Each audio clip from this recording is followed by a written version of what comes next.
I want to thank everybody for coming today. My name is Dave Yost. I'm the Ohio Attorney General. Here today to talk about the House Bill 6 referendum.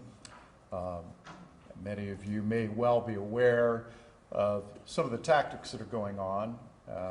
It's highly contested potential referendum there. One of the things that's happening is we're hearing about petition educators or petition blockers who are working for the opponents to the referendum. And the way this ostensibly works is they're either educating the potential signers why it's a bad idea to sign the petition, or in some cases they're kind of blocking and getting in the way of people even being able to get to the person circulating the petition. We have anecdotal evidence that there have been instances where it's actually escalated, and one instance where someone may have been struck, another instance where people may have been surrounded by multiple petition blockers, another instance where maybe there was somebody was followed into another town. And I wanted to set the record straight and announce that our office is interested in receiving information from people who believe that they may have been improperly, unlawfully intimidated by executing their constitutional rights. So, to start with, Ohio law, and the reference for those of you who are interested is 3599.13 of the Ohio Revised Code. This law makes it a criminal offense to seek by intimidation or threats to keep somebody from signing, or to get them to sign a petition, or to circulate it or not circulate it. Now, there's a lot of different ways you can intimidate somebody or coerce them, but the bottom line is that's against the law. Where people that oppose this referendum have a First Amendment right to oppose it and to speak out, but that right ends where intimidation and coercion begin. The law provides up to a 6-month jail sentence for this, to a $500 fine. And we would like anybody that has information about one of these incidents to call the Attorney General's office, and we'd like to look into it. They can call our office toll-free at 800-282-0515. The law gives me the authority to make referrals on evidence that we gather to local prosecuting attorneys. There are appropriate safeguards in the law to protect local law enforcement, which is the backbone of law enforcement in Ohio. It does provide that in the event that those prosecutions aren't picked up in a reasonable time, that the Attorney General has dual authority to move forward. I also have sent letters today to the United States attorneys. Federal law makes it a crime to conspire between 2 or more people to accomplish the same things that are prohibited by Ohio statute, and I've offered to work with them in case of any efforts that they may undertake to avoid duplication. The bottom line here is knock it off. I don't know the degree to which things that are alleged are actually happening.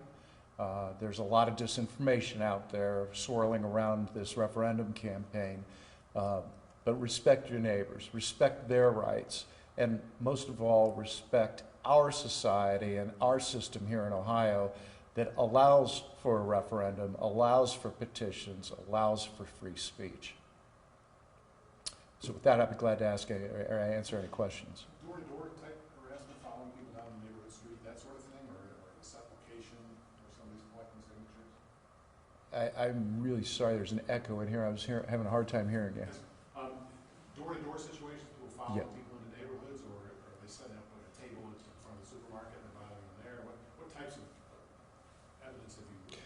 So most of the things that we've heard about are anecdotal. They're on social media, they're in the newspaper, and a lot of those facts aren't available. We just don't know, which is one of the reasons we want people to call the Attorney General's office so we can get the facts and see what's going on, if anything.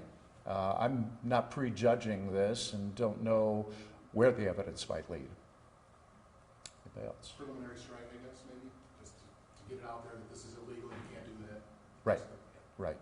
And if it is happening, we want to know about it and take appropriate action. Do you feel election day, this might be more of an issue since petitions, this issue is on the ballot? Well, it looks like would be on the ballot in 2020, so we've still got almost a year before we would get there. But obviously, the conduct surrounding any campaign reflects on the campaign. What is happening with groups like the Ohioans for Energy Security, who are putting out flyers saying, if you see circulators, call this number? Is there an issue with the people putting out the flyers trying to get more people to come to contact the other side to in essence, cause problems where the division? So that's probably protected by free speech, the First Amendment. The problem comes in what do people do when they come into contact. Is it troubling that some of these PACs or these organizations, they offer a veil of secrecy, that you're not really sure where the money's coming, who's behind it, and that's maybe not necessarily the best thing for good government. So it makes it tough. Well, I'm the Attorney General. I don't get to rewrite federal law, so I'm stuck with the laws as they are. The anecdotal evidence you're getting, even though it's, as you said, it's a lot on social and that sort of thing, are there any patterns you're seeing? It's usually, that it might be usually young ladies we're talking about. It's happening in Hamilton County mostly. Anything like that? The instances I'm familiar with are mostly in central Ohio, but I think that's because that's where I live and that's those are the people I follow on social media.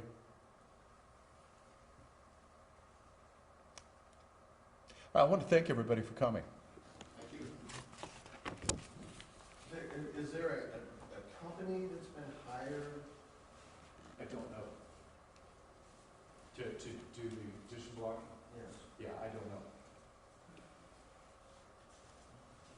Well, I guess my question would be, you appear to be concerned enough to hold this press conference. Yeah. And it's based largely on anecdotal information. So I guess why go to the level of holding this press conference if it's just based on social media posts and that sort of thing, which are habitually exaggerated. Not accurate. Yeah, the reason is that I want people to know that there are limits to what you can do.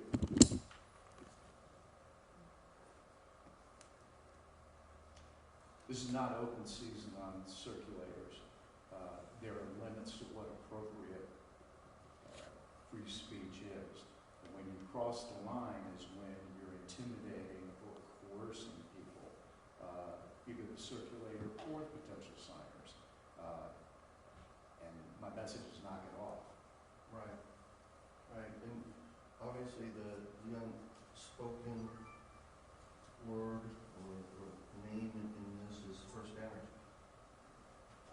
Do you see any connection, any possible connection between the people who have allegedly committed these acts and First Energy? Since I'm not sure whether the acts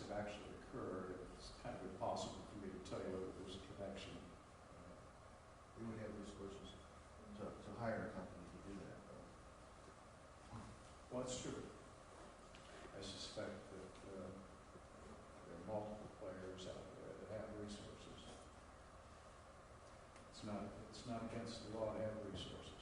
No,